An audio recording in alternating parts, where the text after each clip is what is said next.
Normally we would see a Jackie skit at the beginning of this, but this time I'm giving him a bit of a break. Besides, it's time to show some family some love. Stay nutty and get your geek on. What's up, guys? BC coming back at you guys with yet another toy review. I realize you're used to the Transformers, but this time I feel like family needs to take a bit more of a higher precedence. So today we're taking a look at the Power Rangers Lightning Collection Wave 9 Tenga Warrior. I acquired this from my cousin. I'm not sure if he would like his name to be spoken, but nonetheless, he hooked me up with it, so thank you very much, thank you very much. Thank you very much. Is all I'm going to say. I'm used to saying my friend, but that's besides the point.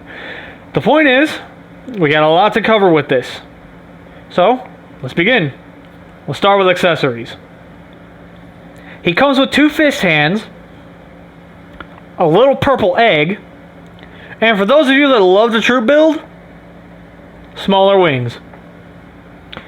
Now let's go over the overall hand feel of the figure. In hand, the figure feels way too premium for what is effectively a $20 retail toy. Like, I realize this is meant for us, the collectors, but even then, Hasbro kind of has their thing with these kinds of figures, where they don't quite put as much into it as you would like, but they put in just enough to get you by. There's a lot going on here. Like, there's weight, there's good solid materials, there's paint, and there is actually remarkable sculpted details on this. The feathers, the face, the armor, everything on here is sculpted and painted to where on a shelf it absolutely pops. Especially for a character that has a mostly muted color scheme like this. He's like, you wouldn't expect this to really just pop, stand out on a shelf, and he does. He does it flawlessly while I'm at it. The overall feel of the figure as well, he's nice and heavy. You can feel his weight in the box. It's shocking how much girth there is on this figure.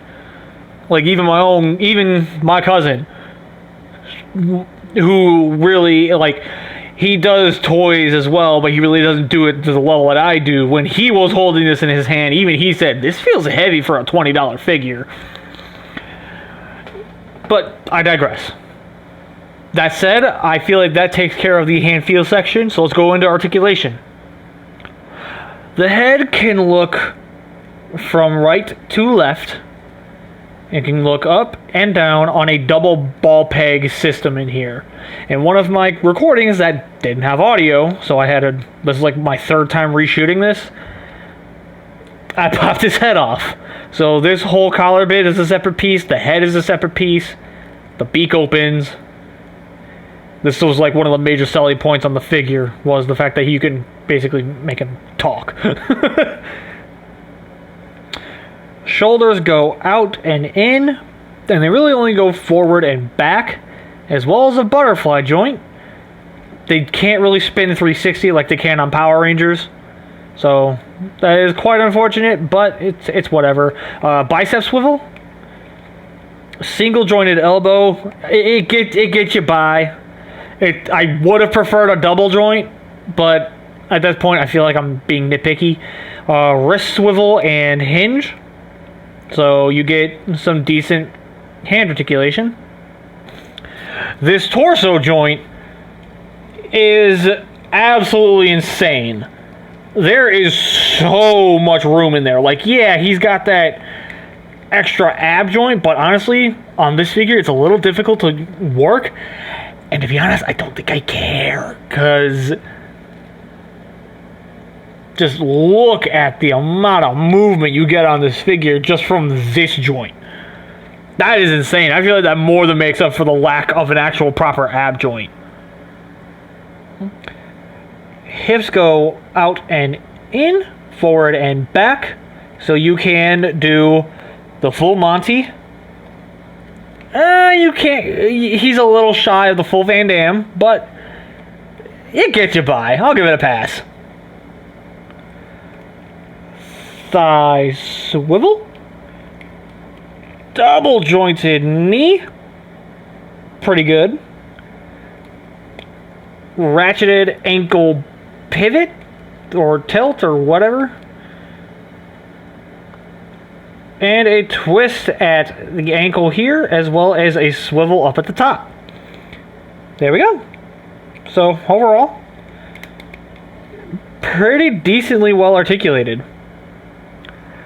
Size comparison wise, there he is with MP Sideswipe, MP Ratchet, and MP Shockwave. Final thoughts wise, let's talk about the negatives.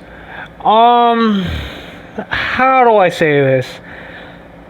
It's slightly annoying that he really can't hold that egg, even though there's portholes in it that makes you think that you twist the fingers in a way he'll be able to hold it properly. If there's a trick to doing it, I'd love to know, but as of right now, I have no idea how to do it. I wish there was more articulation in the elbows, but I mean, honestly, if you have the wings on, it's really no big deal. And honestly, at this rate, I'm kind of nitpicking. I'm going to be completely real with you guys. This figure is simply awesome. The paint looks spectacular, as I previously stated. The articulation that actually does works like a champ, especially that upper torso joint. That has no right being as good as it actually is. That is expert level engineering. I like that. The stance is perfect. I don't really have a lot of trouble getting this to stand, especially when I'm actually, trying to get him to stand. I plop him down, he stands. Obviously, the opening skit wasn't helping my argument here, but trust me, this entire video I've had no issues with standing him up. I've had that issue with a lot of my Lightning Collection figures, especially the Psycho Yellow. That thing's just driving me nuts right now. But that's besides the point. Even though he's a little light on accessories, I'm kind of okay with it, because let's be real, the Tenga Warriors really didn't have a lot of different things that they had in both the movie and the TV series. So I'm ultimately okay with this. The wings look awesome. They look absolutely awesome. I was kind of scared for those when I initially saw the pictures. Seeing these in hand, no issues whatsoever. I absolutely love them. And yeah, once again, big shout out to my cousin for hooking me up with this. This figure is stunning. I love it. So with that said, guys, I hope that you enjoyed it at least, and I promise next review we'll be right back to our regularly scheduled program. With all that said, this is BC saying stay nerdy and get your geek on.